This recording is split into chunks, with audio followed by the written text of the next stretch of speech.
Good morning and happy Friday in Jurassic World Alive. We have some news coming up. I'm going to do things a little bit different here, and I'm going to, let's see, I don't know my left from my right, and B, I don't know how it works on the screen, but either right here or maybe right here, I'm going to put battles from this tournament, the one that's going on.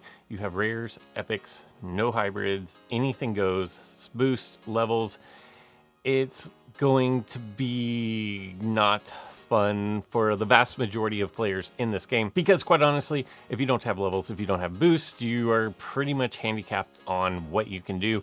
So one of these two spots right here, you can catch up on gameplay from this morning when I first entered into the tournament. But for the rest of this video, I have two bits of information that I received from Ludia yesterday that I want to go over with you, and one of them is going to be a preview about what's coming in next week, and the other is going to be a preview about what's coming next week. And the first thing that we're going to talk about is the month of September, the entirety of the month, and what we can expect from the Alliance Championship and from your daily rewards. Fresh off its buff in version 2.9 is going to be the Alliance Championship monthly reward, and that is going to be Spino Constrictor. The reason why I know this is because I have Spino Constrictor unlocked and sitting at level 21, despite not having either one of its components even sitting at level 20. And for the time being, it is meta relevant, so for a lot of people who have this unlocked and are looking to put levels on it, this is going to be a good opportunity for you to do so. But before you get overly excited, wait till the end of this video because things might be changing in the meta. As far as your daily mission reward, the new creature of the month is going to be Acrocanthosaurus. And because of the way that the calendar falls, the month is actually going to run from September 7th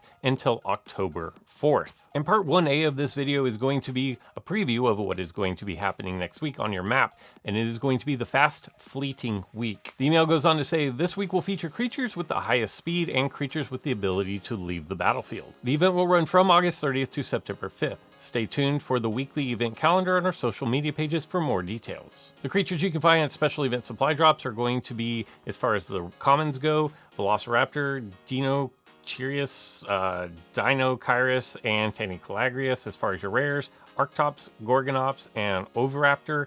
As far as the epics go, Darwinopterus, Hasteagle, and Compies. As far as the rewards from towers, you can look for a bunch of things that I can't pronounce. Gallimimus, Hatskyoptrix, the flying lizards that I cannot pronounce, and I'm not even going to try to pronounce. I don't care how many times you guys tell me how to pronounce it in my comment section.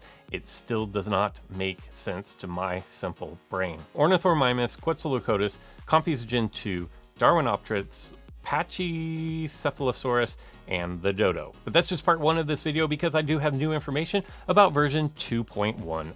Now I know a lot of you weren't too happy with version 2.9, so hopefully version 2.1 will kind of put 2.9 behind us and we can continue to move forward. Yes, I received a second email from Ludia yesterday, and they wanted me to let you guys know that they are comfortable sharing a few points about the next update. And because the legal system decided that they wanted to be a part of my gaming channel, I have to reveal the following disclaimer that Ludia has provided the most recent information available at the time. They are not final and subject to change if necessary. Barring any last minute changes, we plan to release the notes officially on Friday, September 3rd, and release the 2.10 update the following week. As always, this is subject to change, but these are the planned dates. Now, what's not said here is, as always, I expect this to be released on Tuesday because I feel like Tuesday is the day that all the new updates happen. The powers that be at Ludia are calling this one the Creature Markers Update. As such, they are introducing a new feature called Creature Markers. This feature was top voted in the community survey, and it will allow players to apply different markers to the creatures in their dino decks, which will appear in different parts of the game. And I feel like I might have been absent on that day because this is the first time I've ever heard anything about it. And as such, I have no idea what this could even possibly be. In this update, they are introducing 7 new creatures, which are all going to be hybrids. The breakdown is 2 epic hybrids, 2 legendary hybrids, and 3 new unique hybrids. There are going to be 19 new abilities introduced in this update.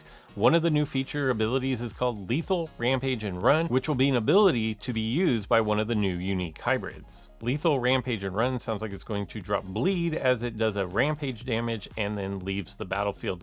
That could be dropping a significant amount of damage. Update 2.10 also brings 6 new raid bosses. All 6 of these new raid bosses will replace others, so be sure to take advantage of the outgoing raid bosses while you can. No Apex creatures are being replaced, but 2 epics, 2 legendaries, and 2 uniques are getting the boot. And unlike version 2.9, where an entire class got reworked, causing a ripple effect throughout all the different classes, Only 4 creatures are going to be changed with this update. So there you have it. Now you should be completely set up on what is going to be happening in the month of September in Jurassic World Alive, between your Alliance Championships, between your daily missions, and then the addition of version 2.10. I wish you all the best of luck in this weekend's tournament, because remember, if you don't have the levels and if you don't have the boost, you're probably not going to enjoy it very much. The good news is we have one more week before this Alliance Championship ends.